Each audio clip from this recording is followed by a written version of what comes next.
ಸಿದ್ದರಾಮಯ್ಯ ವಿರುದ್ಧ ದೋಸ್ತಿ ಸಮರ 5ನೇ ದಿನಕ್ಕೆ ಕಾಲಿಟ್ಟ ಮೈತ್ರಿ ಪಾದಯಾತ್ರೆ.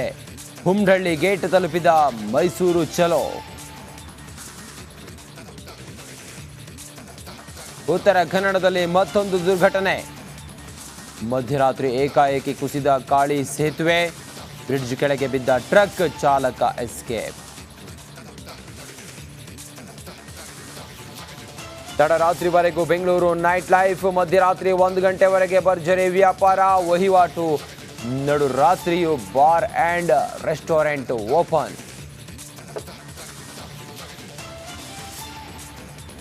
ಒಲಿಂಪಿಕ್ಸ್ನಲ್ಲಿ ಭಾರತಕ್ಕೆ ಮತ್ತೊಂದು ಪದಕ ಫಿಕ್ಸ್. 50 ಕೆಜಿ ಕುಸ್ತಿಯಲ್ಲಿ ಫೈನಲ್ಗೆ ಲಗ್ಗೆ ಇಟ್ಟ ವಿನೇಶ್ ಫೋಗಾಟ್. ಹಾಕಿ ಸೆಮಿಫೈನಲ್ನಲ್ಲಿ ಮುಗ್ಗರಿಸಿದ ಭಾರತ. ಸಿದ್ದರಾಮಯ್ಯ ವಿರುದ್ಧ ದೋಸ್ತಿ ಸಮರ 5ನೇ ದಿನಕ್ಕೆ ಕಾಲಿಟ್ಟ ಮೈತ್ರಿ ಪಾದಯಾತ್ರೆ. ಹುಮ್ನಹಳ್ಳಿ ಗೇಟ್ ತಲುಪಿದ ಮೈಸೂರು ಚಲೋ. ಉತ್ತರ ಕನ್ನಡದಲ್ಲಿ ಮತ್ತೊಂದು ದುರ್ಘಟನೆ. ಮಧ್ಯರಾತ್ರಿ ಏಕಾಏಕಿ ಕುಸಿದ ಕಾಳಿ ಸೇತುವೆ. ಬ್ರಿಡ್ಜ್ ಕೆಳಗೆ ಬಿದ್ದ ಟ್ರಕ್ ಚಾಲಕ ಎಸ್ಕೇಪ್. ತಡರಾತ್ರಿವರೆಗೂ ಬೆಂಗಳೂರು ನೈಟ್ ಲೈಫ್. ಮಧ್ಯರಾತ್ರಿ 1 ಗಂಟೆವರೆಗೆ ಭರ್ಜರಿ ವ್ಯಾಪಾರ ವಹಿವಾಟು. ನಡು ರಾತ್ರಿಯೂ bar and restaurant open.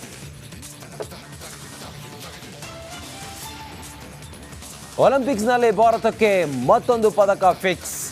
50 KG ಕುಸ್ತಿಯಲ್ಲಿ ಫೈನಲ್ಗೆ ಲಗ್ಗೆ ಇಟ್ಟ ವಿನೇಶ್ ಫೋಗಾಟ್.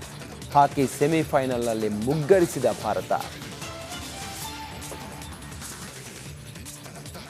ಸಿದ್ದರಾಮಯ್ಯ ವಿರುದ್ಧ ದೋಸ್ತಿ ಸಮರ 5ನೇ ದಿನಕ್ಕೆ ಕಾಲಿಟ್ಟ ಮೈತ್ರಿ ಪಾದಯಾತ್ರೆ. ಹುಮ್ನಹಳ್ಳಿ ಗೇಟ್ ತಲುಪಿದ ಮೈಸೂರು ಚಲೋ. ಉತ್ತರ ಕನ್ನಡದಲ್ಲಿ ಮತ್ತೊಂದು ದುರ್ಘಟನೆ. ಮಧ್ಯರಾತ್ರಿ ಏಕಾಏಕಿ ಕುಸಿದ ಕಾಳಿ ಸೇತುವೆ. ಬ್ರಿಡ್ಜ್ ಕೆಳಗೆ ಬಿದ್ದ ಟ್ರಕ್ ಚಾಲಕ ಎಸ್ಕೇಪ್. ತಡರಾತ್ರಿವರೆಗೂ ಬೆಂಗಳೂರು ನೈಟ್ ಲೈಫ್. ಮಧ್ಯರಾತ್ರಿ 1 ಗಂಟೆವರೆಗೆ ಭರ್ಜರಿ ವ್ಯಾಪಾರ ವಹಿವಾಟು. ನಡು ರಾತ್ರಿಯೂ bar and restaurant open.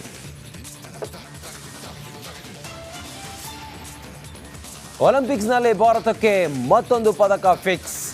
50 KG ಕುಸ್ತಿಯಲ್ಲಿ ಫೈನಲ್ಗೆ ಲಗ್ಗೆ ಇಟ್ಟ ವಿನೇಶ್ ಫೋಗಾಟ್. ಹಾಕಿ ಸೆಮಿಫೈನಲ್ನಲ್ಲಿ ಮುಗ್ಗರಿಸಿದ ಭಾರತ. ನಮಸ್ಕಾರ, ಕರ್ನಾಟಕ ಪ್ರೈಮ್ ಟೈಮ್ಗೆ ಸ್ವಾಗತ. ನಾನು ಜಯಪ್ರಕಾಶ್ ಶೆಟ್ಟಿ. ಇಡೀ ಕರ್ನಾಡು ಇವತ್ತು ರೆಬೆಲ್ ಆಗಿ ನಿಂತಿದೆ. ಈ ಹಗರಣಗಳನ್ನು ಸದನದಲ್ಲಿ ಪ್ರಸ್ತಾಪ ಮಾಡಲು ಕೂಡ ಕಾಂಗ್ರೆಸ್ ಹಿಂದೇಟು ಹಾಕಿದ್ದೇಕೆ? ನಿಮ್ಗೆ ಸಂಬಳ ಅದಕ್ಕೆ, ನಿಮಗೆ ವಾಹನ ಅದಕ್ಕೆ, ನಿಮಗೆ ವೆಪನ್ ಅದಕ್ಕೆ. ನೀವು ಅದನ್ನು ಸೆರೆ ಹಿಡಿಬೇಕಾಗಿತ್ತು. ನೀವು ವಿದ್ಯುತ್ ಬರ ಇದೆ ಅಂತ ಹೇಳ್ತಾ ಇದ್ದೀರಿ. ಎಲ್ಲಿ ಬರ ಇದೆ ನೀವು ಹೇಳಬೇಕು. ಪಾಕಿಸ್ತಾನ್ ಆಕ್ಯುಪೈಡ್ ಕಾಶ್ಮೀರ್ ಅದು ಎಂದೆಂದಿಗೂ ನಮ್ಮದು. 40 ಮೆಷಿನ್ಗಳು ತಂದಿತ್ತು ನೋಟ್ ಎಣಿಸುವುದಕ್ಕೆ, ಅದೇ ಹಾಳಾಯಿತು. ಮಥುರಾದ ಗಲಾಟೆ ಇದೆಯಲ್ಲ, ಅದು ಸ್ಥಳೀಯವಾಗಿ ಕೂತು ಪರಿಹರಿಸಬಹುದಾದಂಥ ಕಾನೂನಿದೆ. ಗ್ಯಾರಂಟಿ ಯೋಜನೆಯಿಂದ ನಷ್ಟ ಆಗಿದೆ, ಲಾಭ ಆಗಿದೆ, ದಯವಿಟ್ಟು ಹೇಳಿ. Dawood Ibrahim most wanted criminal ಯಾವಾಗಾದ ಅಂದರೆ ಇಲ್ಲಿ ತನಕ ಭಾರತ ದೇಶದಲ್ಲಿ ಓರ್ವ ದಲಿತ ಪ್ರಧಾನಿಯಾದಂಥ ಇತಿಹಾಸವೇ ಇಲ್ಲ.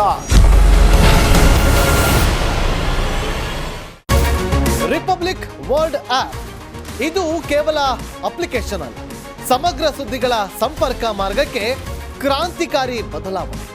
ರಿಪಬ್ಲಿಕ್ ವರ್ಲ್ಡ್ ಆಪ್ ಕೇವಲ ಸುದ್ದಿ ಅಪ್ಲಿಕೇಶನ್ ಅನ್ನ ಪರಿಚಯ ಮಾಡ್ತಾ ಇಲ್ಲ, ಬದಲಾಗಿ ಡಿಜಿಟಲ್ ಸುದ್ದಿ ಬಳಕೆಯ ಹೊಸ ಯುಗಕ್ಕೆ ನಾಂದಿ ಹಾಡ್ತಾ ಇದೆ. ಇದೊಂದು ಬ್ರೇಕಿಂಗ್ ನ್ಯೂಸ್, ಪ್ರಭಾವಶಾಲಿ ಕಾರ್ಯಕ್ರಮಗಳಿಗೆ ಗಟ್ಟಿಯಾದ ವೇದಿಕೆ. ರಿಪಬ್ಲಿಕ್ ವರ್ಲ್ಡ್ ಅಪ್ಲಿಕೇಶನ್ ಈಗ ಲೈವ್ ಆಗಿದೆ. ಗೂಗಲ್ ಪ್ಲೇ ಸ್ಟೋರ್ ಮತ್ತು ಆಪಲ್ ಆಪ್ ಸ್ಟೋರ್ ಎರಡರಲ್ಲೂ ಲಭ್ಯವಿದೆ. ಈಗಲೇ ಡೌನ್ಲೋಡ್ ಮಾಡಿ.